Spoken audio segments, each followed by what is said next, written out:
Oke, yang selanjutnya akan kita bahas adalah mengenai customer segment. Seguro sendiri memiliki customer segment yaitu niche market. Kenapa niche market? Karena kita menyadari ada dua hal berikut. Yang pertama adalah karena bahan dompet yang akan kita gunakan yaitu kulit nabati sendiri itu memiliki harga yang cenderung lebih mahal ketimbang bahan dompet lainnya. Dan yang kedua adalah kita sadar bahwa QR code sendiri relatif lebih sering digunakan oleh masyarakat perkotaan sehingga lebih tepat target pasar kita itu menuju pada masyarakat perkotaan. Lebih spesifik mengenai target pasar kita, Seguro sendiri memiliki target pasar yaitu mahasiswa, pekerja kantoran, dan pengusaha. Ya. Berbicara mengenai value proposition, di mana produk kami memiliki keunggulan yaitu bahan kulit dompet berasal dari vegetable tan atau kulit nabati, di mana keunggulan dari kulit nabati adalah semakin lama penggunaan, maka akan semakin menguatkan warna dari dompet kulit tersebut. Selain itu, kami juga memiliki fitur QR Code yang berfungsi ketika dompet tersebut hilang, maka si penemu dompet akan bisa mengakses nomor telepon atau kontak media sosial si pemilik dompet dengan cara men-scan QR Code yang tertera di dalam dompet tersebut. Selanjutnya adalah channel.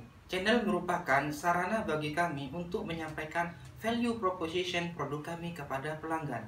Dalam hal ini kami menerapkan dua instrumen. Yang pertama adalah secara online, yang kedua adalah secara offline. Untuk yang pertama, yang secara online, kami menggunakan beberapa media sosial seperti Instagram, Facebook, Twitter, dan YouTube. Sedangkan untuk yang offline, kami menerapkan face to face kepada pelanggan kami atau link yang kami miliki untuk menawarkan produk-produk kami, sehingga value proposition produk-produk kami bisa tersampaikan secara efektif kepada pelanggan. Oke, selanjutnya yang akan saya bahas adalah mengenai customer relation.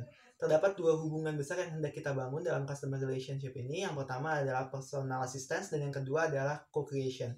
Terkait personal assistant, pelanggan dapat menghubungi kami via sosial media untuk melakukan feedbacknya terhadap kita, sekaligus jika mereka hendak mengklaim garansinya. Jadi perlu diketahui kalau Seguro sendiri memberikan garansi kepada pembelinya.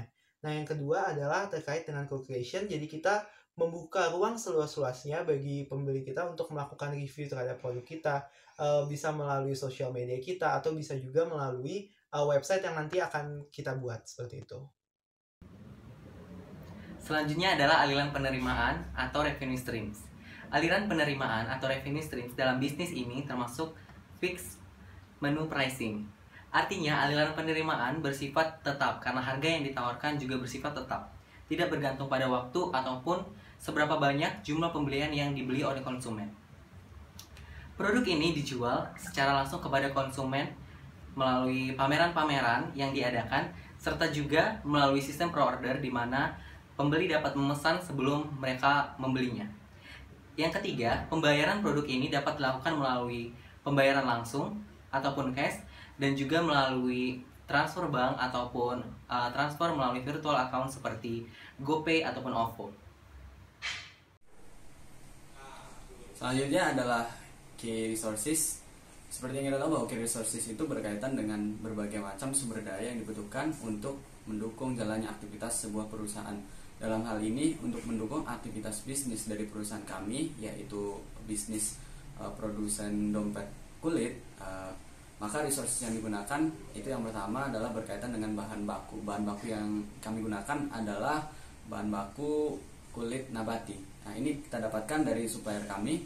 Kemudian yang kedua itu berupa sumber daya manusia. Sumber daya manusia ini adalah orang-orang yang menjalankan aktivitas perusahaan kami. Kemudian yang ketiga adalah modal. Modal ini berkaitan dengan uang untuk mendukung aktivitas bisnis perusahaan, yang mana dalam perusahaan kami didapatkan dari himpunan uang dari masing-masing anggota perusahaan kami. Selanjutnya adalah key activities dari dompet Seguro ini. Nah, untuk key activities dari sendiri ditekankan pada dua aspek. Yang pertama dari aspek produksi dan juga marketing. Nah, jadi kalau untuk produksi ini sendiri, kita akan memproduksi dompet ini dari kulit nabati vegetable tan yang akan diproduksi secara handmade menggunakan tangan, dengan tidak menggunakan mesin. Selanjutnya dari marketingnya sendiri akan dilakukan promosi dengan menggunakan media sosial. Yang pertama ada yang ditekankan pada dua, media sosial utama yaitu Instagram dan Facebook, serta akan ada pelanggan atau dapat memesan produk kita melalui website yang akan kita buat nantinya. Selanjutnya juga akan ada kegiatan after sales yang dilakukan terkait dengan guarantee dan juga customer service yang akan diberikan kepada pelanggan. Selanjutnya adalah key partners. Key partners itu berkaitan dengan partner-partner yang kita butuhkan untuk mendukung aktivitas perusahaan kami.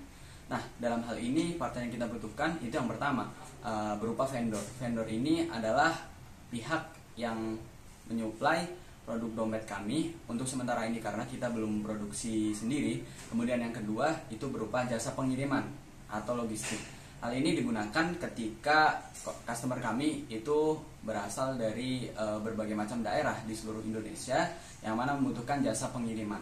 Nah, yang ketiga berkaitan dengan marketplace, tempat kita menjual secara online. Kemudian yang terakhir itu berupa influencer yang mana digunakan kami untuk memasarkan produk kami sehingga jangkauan yang kita dapatkan itu akan lebih luas.